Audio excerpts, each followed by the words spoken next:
8 años atrás, había despedido a su amigo en la estación de North Wall, diciéndole que fuera con Dios. Gallagher hizo carrera.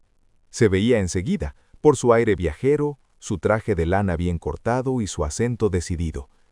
Pocos tenían su talento, y todavía menos eran capaces de permanecer incorruptos ante tanto éxito. Gallagher tenía un corazón de este tamaño, y se merecía su triunfo. Daba gusto tener un amigo así. Desde el almuerzo, Chico Chandler no pensaba más que en su cita con Gallagher, en la invitación de Gallagher, en la gran urbe londinense donde vivía Gallagher. Le decían Chico Chandler porque, aunque era poco menos que de mediana estatura, parecía pequeño. Era de manos blancas y cortas, frágil de huesos, de voz queda y maneras refinadas. Cuidaba con exceso su rubio pelo lacio y su bigote, y usaba un discreto perfumo en el pañuelo. La medialuna de sus uñas era perfecta, y cuando sonreía dejaba entrever una fila de blancos dientes de leche. Sentado a su buró en King's Inns, pensaba en los cambios que le habían traído esos 8 años. El amigo que había conocido con un chambón aspecto de necesitado, se había convertido en una rutilante figura de la prensa británica. Levantaba frecuentemente la vista de su escrito fatigoso para mirar a la calle por la ventana de la oficina. El resplandor del atardecer de otoño cubría céspedes y aceras, bañaba con un generoso polvo dorado a las niñeras y a los viejos decrépitos que dormitaban en los bancos. Irisaba cada figura móvil, los niños que corrían gritando por los senderos de grava y todo aquel que atravesaba los jardines. Contemplaba aquella escena y pensaba en la vida, y, como ocurría siempre que pensaba en la vida, se entristeció. Una suave melancolía se posesionó de su alma. Sintió cuán inútil era luchar contra la suerte. Era ese el peso muerto de sabiduría que le legó la época. Recordó los libros de poesía en los anaqueles de su casa. Los había comprado en sus días de soltero, y más de una noche, sentado en el cuarto al fondo del pasillo, se había sentido tentado de tomar uno en sus manos para leerle algo a su esposa. Pero su timidez lo cohibió siempre, y los libros permanecían en los anaqueles. A veces se repetía a sí mismo unos cuantos versos, lo que lo consolaba. Cuando le llegó la hora, se levantó y se despidió cumplidamente de su buró y de sus colegas. Con su figura pulcra y modesta, salió de entre los arcos de King's Inns y caminó rápido calle Henrietta abajo. El dorado crepúsculo menguaba ya, y el aire se hacía cortante. Una horda de chiquillos mugrientos pululaba por las calles. Corrían o se paraban en medio de la calzada, o se encaramaban anhelantes a los quicios de las puertas, o bien se acuclillaban como ratones en cada umbral. Chico Chandler no les dio importancia. Se abrió paso, diestro, por entre aquellas sabandijas y pasó bajo la sombra de las estiradas mansiones espectrales donde había baladronado la antigua nobleza de Dublín. No le llegaba ninguna memoria del pasado, porque su mente rebosaba con la alegría del momento. Nunca había estado en Corles, pero conocía la valía de aquel nombre. Sabía que la gente iba allí después del teatro a comer ostras y a beber licores, y se decía que allí los camareros hablaban francés y alemán. Pasando rápido por enfrente de noche, había visto detenerse los coches a sus puertas y cómo damas ricamente ataviadas, acompañadas por caballeros, bajaban y entraban a él fugaces, vistiendo trajes escandalosos y muchas pieles. Llevaban las caras empolvadas y levantaban sus vestidos cuando tocaban tierra, como atalantas alarmadas. Había pasado siempre de largo sin siquiera volverse a mirar. Era hábito suyo caminar con paso rápido por la calle, aún de día, y siempre que se encontraba en la ciudad tarde en la noche, apretaba el paso, aprensivo y excitado. A veces, sin embargo, cortejaba la causa de sus temores. Escogía las calles más tortuosas y oscuras y al adelantar atrevido, el silencio que se esparcía alrededor de sus pasos lo perturbaba, como lo turbaba toda figura silenciosa y vagabunda. A veces el sonido de una risa baja y fugitiva lo hacía temblar como una hoja. Dobló a la derecha hacia la calle Capel. Ignatius Gallagher, de la prensa londinense. ¿Quién lo hubiera pensado 8 años antes? Sin embargo, al pasar revista al pasado ahora, Chico Chandler era capaz de recordar muchos indicios de la futura grandeza de su amigo.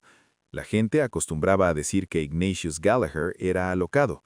Claro que se reunía en ese entonces con un grupo de amigos algo libertinos, que bebía sin freno y pedía dinero a diestro y siniestro. Al final, se vio involucrado en cierto asunto turbio, una transacción monetaria. Al menos esa era una de las versiones de su fuga. Pero nadie le negaba el talento. Hubo siempre una cierta algo en Ignatius Gallagher que impresionaba a pesar de uno mismo.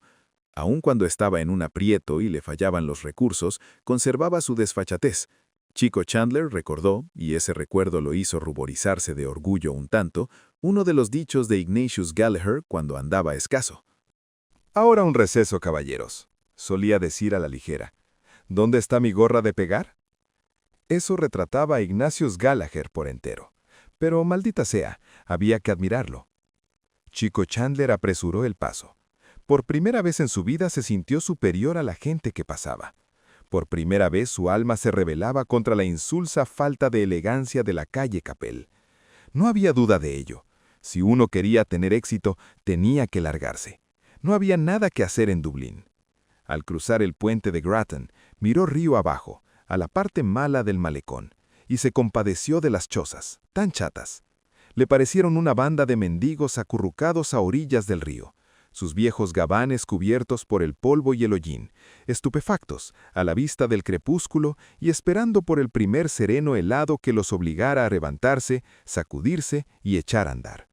Se preguntó si podría escribir un poema para expresar esta idea. Quizá Gallagher pudiera colocarlo en un periódico de Londres. ¿Sería capaz de escribir algo original?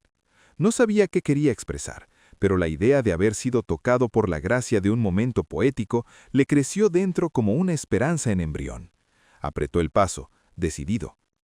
Cada paso lo acercaba más a Londres, alejándolo de su vida sobria y nada artística. Una lucecita empezaba a parpadear en su horizonte mental. No era tan viejo, 32 años. Se podía decir que su temperamento estaba a punto de madurar. Había tantas impresiones y tantos estados de ánimo que quería expresar en verso. Lo sentía en su interior. Trató de sopesar su alma para saber si era un alma de poeta. La nota dominante de su temperamento, pensó, era la melancolía, pero una melancolía atemperada por la fe, la resignación y una alegría sencilla. Si pudiera expresar esto en un libro, quizá la gente le hiciera caso.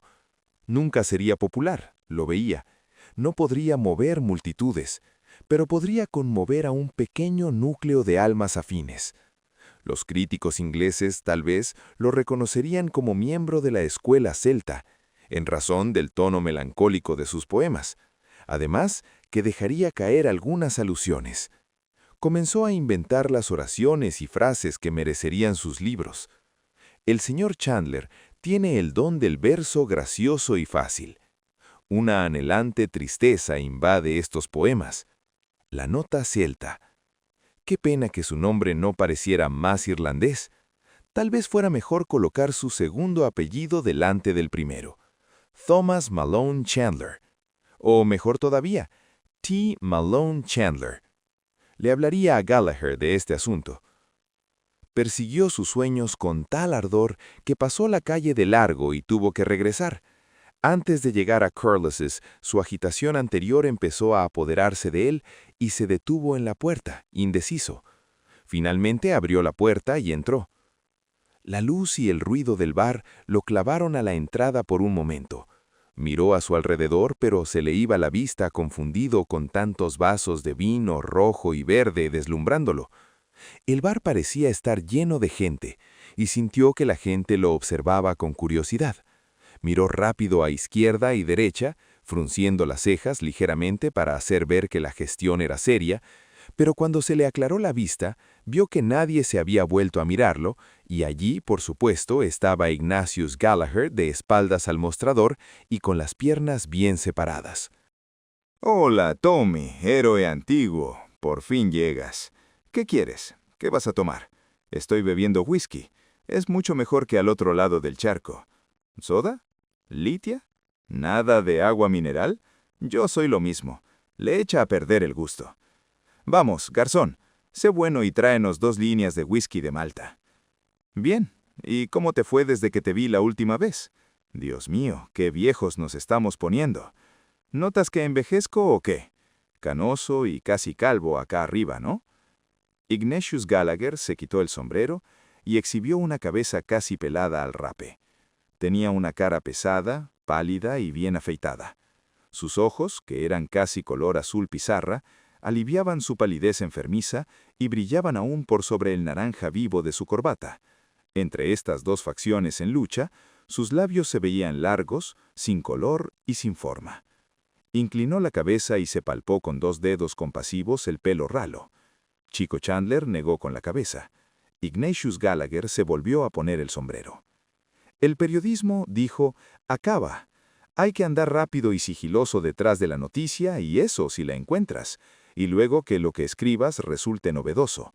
Al carajo con las pruebas y el cajista, digo yo, por unos días. Estoy más que encantado, te lo digo, de volver al terruño. Te hacen mucho bien las vacaciones. Me siento muchísimo mejor desde que desembarqué en este Dublín sucio y querido. Por fin te veo, Tommy. ¿Agua? Dime cuándo. Chico Chandler dejó que le aguara bastante su whisky. No sabes lo que es bueno, mi viejo, dijo Ignatius Gallagher. Apuro el mío puro. Bebo poco como regla, dijo Chico Chandler, modestamente. Una media línea o cosa así cuando me topo con uno del grupo de antes. Eso es todo. Ah, bueno, dijo Ignatius Gallagher alegre. A nuestra salud y por el tiempo viejo y las viejas amistades. Chocaron los vasos y brindaron. Hoy me encontré con parte de la vieja pandilla, dijo Ignatius Gallagher. Parece que O'Hara anda mal. ¿Qué es lo que le pasa? Nada, dijo Chico Chandler. Se fue a pique. Pero Hogan está bien colocado, ¿no es cierto? Sí, está en la Comisión Agraria. Me lo encontré una noche en Londres y se le veía boyante. Pobre O'Hara. La bebida, supongo. Entre otras cosas, dijo Chico Chandler sucinto. Ignatius Gallagher se rió. Tommy, le dijo, veo que no has cambiado un ápice. Eres el mismo tipo serio que me metías un editorial el domingo por la mañana si me dolía la cabeza y tenía lengua de lija. Debías correr un poco de mundo. No has ido de viaje a ninguna parte, ¿no? Estuve en la isla de Man, dijo Chico Chandler. Ignatius Gallagher se rió. La isla de Man, dijo. Ve a Londres o a París. Mejor a París. Te hará mucho bien. ¿Conoces tú París? Me parece que sí. La he recorrido un poco. ¿Y es realmente tan bella como dicen? Preguntó Chico Chandler. Tomó un sorbito de su trago mientras Ignatius Gallagher terminaba el suyo de un viaje. ¿Bella? Dijo Ignatius Gallagher, haciendo una pausa para sopesar la palabra y paladear la bebida. No es tan bella si supieras. Claro que es bella, pero es la vida de París lo que cuenta. Ah, no hay ciudad que sea como París, tan alegre, tan movida, tan excitante. Chico Chandler terminó su whisky y después de un poco de trabajo consiguió llamar la atención de un camarero. Ordenó lo mismo otra vez. Estuve en el Molino Rojo, continuó Ignatius Gallagher cuando el camarero se llevó los vasos. Y he estado en todos los cafés bohemios. Son candela. Nada aconsejable para un puritano como tú, Tommy. Chico Chandler no respondió hasta que el camarero regresó con los 2 vasos. Entonces chocó el vaso de su amigo levemente y reciprocó el brindis anterior. Empezaba a sentirse algo desilusionado. El tono de Gallagher y su manera de expresarse no le gustaban.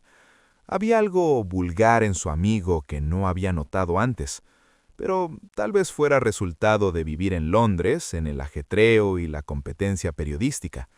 El viejo encanto personal se sentía todavía por debajo de sus nuevos modales aparatosos, y después de todo, Gallagher había vivido y visto mundo. Chico Chandler miró a su amigo con envidia. «Todo es alegría en París», dijo Ignatius Gallagher. «Los franceses creen que hay que gozar la vida. ¿No crees que tienen razón? Si quieres gozar la vida como es, debes ir a París.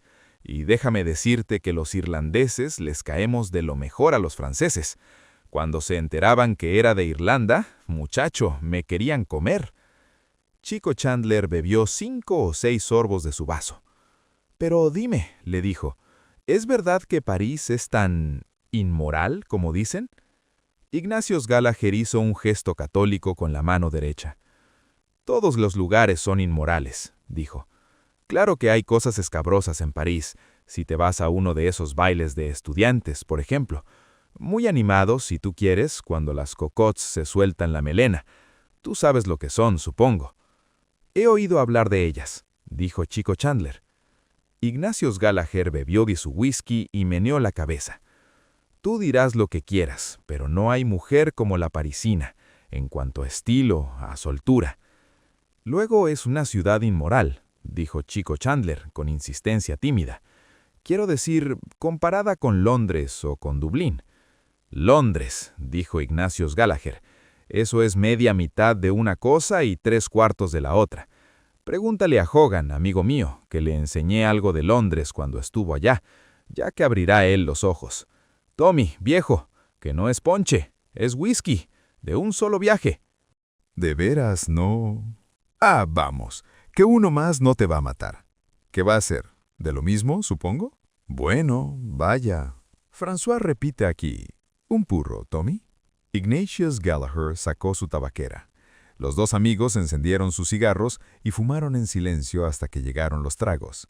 Te voy a dar mi opinión, dijo Ignatius Gallagher al salir después de un rato de entre las nubes de humo en que se refugiara. El mundo es raro. Hablar de inmoralidades. He oído de casos, pero, ¿qué digo? Conozco casos de inmoralidad. Ignatius Gallagher tiró pensativo de su cigarro, y luego, con el calmado tono del historiador, procedió a dibujarle a su amigo el cuadro de la degeneración imperante en el extranjero. Pasó revista a los vicios de muchas capitales europeas y parecía inclinado a darle el premio a Berlín. No podía dar fe de muchas cosas, ya que se las contaron amigos, pero de otras sí tenía experiencia personal. No perdonó ni clases ni alcurnia. Reveló muchos secretos de las órdenes religiosas del continente y describió muchas de las prácticas que estaban de moda en la alta sociedad, terminando por contarle, con detalle, la historia de una duquesa inglesa, cuento que sabía que era verdad. Chico Chandler se quedó pasmado. «Ah, bien», dijo Ignatius Gallagher, «aquí estamos en el viejo Dublín, donde nadie sabe nada de nada». «Te debe parecer muy aburrido», dijo Chico Chandler, «después de todos esos lugares que conoces». «Bueno, tú sabes», dijo Ignatius Gallagher, «es un alivio venir acá. Y después de todo, es el terruño, como se dice, ¿no es así? No puedes evitar tenerle cariño. Es muy humano. Pero dime algo de ti. Hogan me dijo que habías degustado las delicias del Himeneo. Hace 2 años, ¿no?» Chico Chandler se ruborizó y sonrió. «Sí», le dijo. «En mayo pasado hizo 2 años». «Confío en que no sea demasiado tarde para ofrecerte mis mejores deseos», dijo Ignatius Gallagher. «No sabía tu dirección o lo hubiera hecho entonces». Extendió una mano, que Chico Chandler estrechó. «Bueno, Tommy», le dijo, «te deseo a ti y a los tuyos lo mejor en esta vida, viejito. Toneladas de plata y que vivas hasta el día que yo te pegue un tiro. Estos son los deseos de un viejo y sincero amigo, como tú sabes». «Yo lo sé», dijo Chico Chandler. «¿Alguna cría?», dijo Ignatius Gallagher. Chico Chandler se ruborizó otra vez. «No tenemos más que una», dijo. «¿Varón o hembra?» «Un varoncito». Ignatius Gallagher le dio una sonora palmada a su amigo en la espalda. «Bravo, Tommy», le dijo. «Nunca lo puse en duda». Chico Chandler sonrió, miró confusamente a su vaso y se mordió el labio inferior con 3 dientes infantiles. «Espero que pases una noche con nosotros», dijo, «antes de que te vayas. A mi esposa le encantaría conocerte. Podríamos hacer un poco de música y...» «Muchísimas gracias, mi viejo», dijo Ignatius Gallagher. «Lamento que no nos hayamos visto antes, pero tengo que irme mañana por la noche». «¿Tal vez esta noche?» «Lo siento muchísimo, viejo. Tú ves, ando con otro tipo, bastante listo él, y ya convinimos en ir a echar una partida de cartas. Si no fuera por eso...» «Ah, en ese caso...» «Pero quién sabe», dijo Ignatius Gallagher, considerado. «Tal vez el año que viene me dé un saltito. Ahora que ya rompí el hielo, vamos a posponer la ocasión». «Muy bien», dijo Chico Chandler. La próxima vez que vengas tenemos que pasar la noche juntos. ¿Convenido? Convenido, sí, dijo Ignatius Gallagher. El año que viene sí vengo. Parol d'honor. Y para dejar zanjado el asunto, dijo Chico Chandler, vamos a tomar otra. Ignatius Gallagher sacó un relojón de oro y lo miró. ¿Va a ser esa la última?, le dijo. Porque tú sabes, tengo una cita. Oh, sí, por supuesto, dijo Chico Chandler. Entonces, muy bien, vamos a echarnos otra como de Doc and Doirus, que quiere decir un buen whisky en el idioma vernacular, me parece. Chico Chandler pidió los tragos. El rubor que le había subido a la cara hacía unos momentos se le había instalado. Cualquier cosa lo hacía ruborizarse, y ahora se sentía caliente, excitado. Los 3 vasitos se le habían ido a la cabeza, y el puro fuerte de Gallagher le confundió las ideas, ya que era delicado y abstemio. La excitación de ver a Gallagher después de 8 años, de verse con Gallagher en Corliss, rodeados por esa iluminación y ese ruido, de escuchar los cuentos de Gallagher y de compartir por un momento su vida itinerante y exitosa, alteró el equilibrio de su naturaleza sensible. Sintió en lo vivo el contraste entre su vida y la de su amigo, y le pareció injusto. Gallagher estaba por debajo suyo en cuanto a cuna y cultura. Sabía que podía hacer cualquier cosa mejor que lo hacía o lo haría nunca su amigo, algo superior al mero periodismo pedestre, con tal de que le dieran una oportunidad. ¿Qué se interponía en su camino? Su maldita timidez. Quería reivindicarse de alguna forma, hacer valer su virilidad. Podía ver lo que había detrás de la negativa de Gallagher a aceptar su invitación. Gallagher le estaba perdonando la vida con su camaradería, como se la estaba perdonando a Irlanda con su visita. El camarero les trajo la bebida. Chico Chandler empujó un vaso hacia su amigo y tomó el otro, decidido. «¿Quién sabe?», dijo al levantar el vaso. «Tal vez cuando vengas el año que viene tenga yo el placer de desear una larga vida feliz al señor y a la señora Gallagher». Ignatius Gallagher, a punto de beber su trago, le hizo un guiño expresivo por encima del vaso. Cuando bebió, chasqueó sus labios rotundamente, dejó el vaso y dijo: «Nada que temer por ese lado, muchacho. Voy a correr mundo y a vivir la vida un poco antes de meter la cabeza en el saco, si es que lo hago». «Lo harás un día», dijo Chico Chandler con calma. Ignatius Gallagher enfocó su corbata anaranjada y sus ojos azul pizarra sobre su amigo. «¿Tú crees?», le dijo. «Meterás la cabeza en el saco», repitió Chico Chandler empecinado, «como todo el mundo, si es que encuentras mujer». Había marcado el tono un poco, y se dio cuenta de que acababa de traicionarse. Pero aunque el color le subió a la cara, no desvió los ojos de la insistente mirada de su amigo. Ignatius Gallagher lo observó por un momento y luego dijo: «Si ocurre alguna vez, puedes apostarte lo que no tienes a que no va a ser con claros de luna y miradas arrobadas. Pienso casarme por dinero. ¿Tendrá que tener ella su buena cuenta en el banco o de eso nada?». Chico Chandler sacudió la cabeza. «Pero vamos», dijo Ignatius Gallagher con vehemencia. «¿Quieres que te diga una cosa? No tengo más que decir que sí, y mañana mismo puedo conseguir las 2 cosas. ¿No me quieres creer? Pues lo sé de buena tinta. Hay cientos, ¿qué digo cientos? Miles de alemanas ricas y de judías podridas de dinero que lo que más querrían, espera un poco, mi amigo, y verás si no juego mis cartas como es debido. Cuando yo me propongo algo, lo consigo. Espera un poco». Se echó el vaso a la boca, terminó el trago y se rió a carcajadas. Luego miró meditativo al frente y dijo más calmado: «Pero no tengo prisa, pueden esperar ellas. No tengo ninguna gana de amarrarme a nadie, tú sabes». Hizo como si tragara y puso mala cara. «Al final sabe siempre a rancio, en mi opinión», dijo. Chico Chandler estaba sentado en el cuarto del pasillo con un niño en brazos. Para ahorrar no tenían criados, pero la hermana menor de Annie, Mónica, venía 1 hora, más o menos, por la mañana y otra hora por la noche para ayudarlos. Pero hacía rato que Mónica se había ido. Eran las 9 menos cuarto. Chico Chandler regresó tarde para el té, y lo que es más, olvidó traerle a Annie el paquete de azúcar de Bullies. Claro que ella se incomodó y le contestó mal. Dijo que podía pasarse sin el té, Pero cuando llegó la hora del cierre de la tienda de la esquina, decidió ir ella misma por un cuarto de libra de té y 2 libras de azúcar. Le puso el niño dormido en los brazos con pericia y le dijo, «Ahí tienes, no lo despiertes». Sobre la mesa había una lamparita con una pantalla de porcelana blanca y la luz daba sobre una fotografía enmarcada en cuerno corrugado. Era una foto de Annie. Chico Chandler la miró, deteniéndose en los delgados labios apretados. Llevaba la blusa de verano azul pálido que le trajo de regalo un sábado. Le había costado 10 chelines con 11, pero qué agonía de nervios le costó.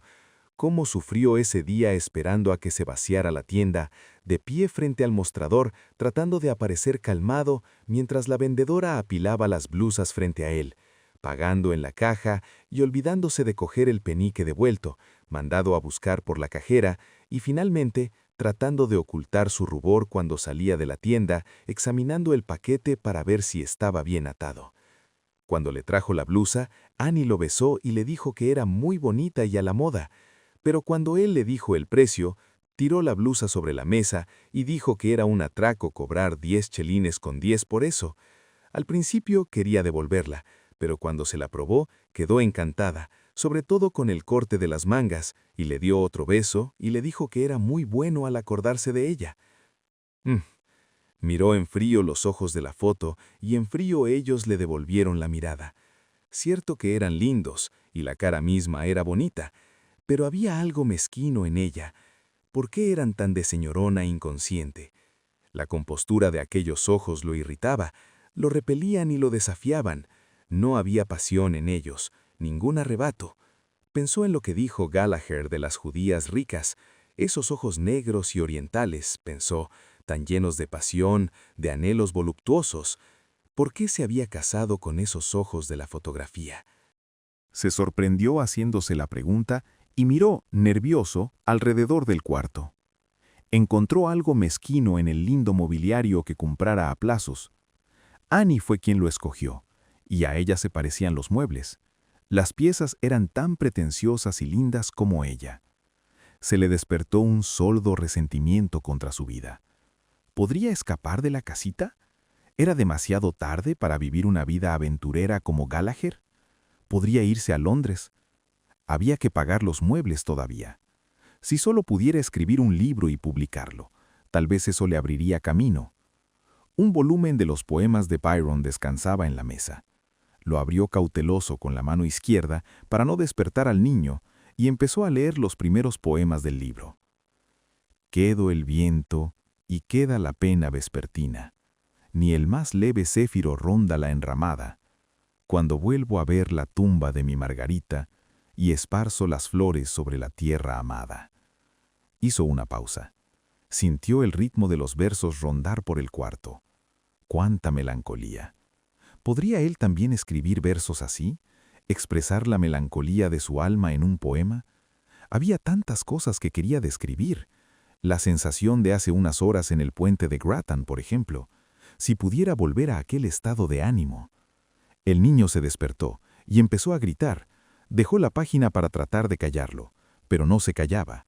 Empezó a acunarlo en sus brazos, pero sus aullidos se hicieron más penetrantes. Lo meció más rápido mientras sus ojos trataban de leer la segunda estrofa. En esta estrecha celda reposa la arcilla, su arcilla que una vez era inútil. No podía leer, no podía hacer nada. El grito del niño le perforaba los tímpanos. Era inútil, inútil.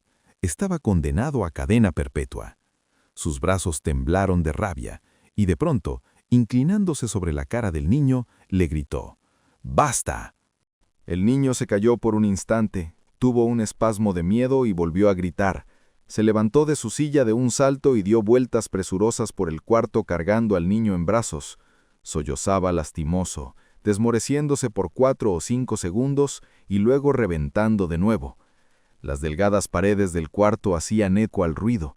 Trató de calmarlo, pero sollozaba con mayores convulsiones. Miró a la cara contraída y temblorosa del niño y empezó a alarmarse. Contó hasta 7 y pido sin parar y se llevó el niño al pecho asustado. «¡Si se muriera!». La puerta se abrió de un golpe y una mujer joven entró corriendo, jadeante. «¿Qué pasó? ¿Qué pasó?, exclamó. El niño, oyendo la voz de su madre, estalló en paroxismos de llanto. «No es nada, Annie, nada». Se puso a llorar. Tiró ella los paquetes al piso y le arrancó el niño. «¿Qué le has hecho?», le gritó, echando chispas. Chico Chandler sostuvo su mirada por un momento y el corazón se le encogió al ver odio en sus ojos. Comenzó a tartamudear. Sin prestarle atención, ella comenzó a caminar por el cuarto apretando al niño en sus brazos y murmurando: «Mi hombrecito, mi muchachito, ¿te asustaron, amor? Vaya, vaya, amor, vaya. Cosita, corderito divino de mamá, vaya, vaya». Chico Chandler sintió que sus mejillas se ruborizaban de vergüenza y se apartó de la luz. Oyó cómo los paroxismos del niño menguaban más y más, y lágrimas de culpa le vinieron a los ojos. Gracias por escuchar. Una nubecilla, de James Joyce.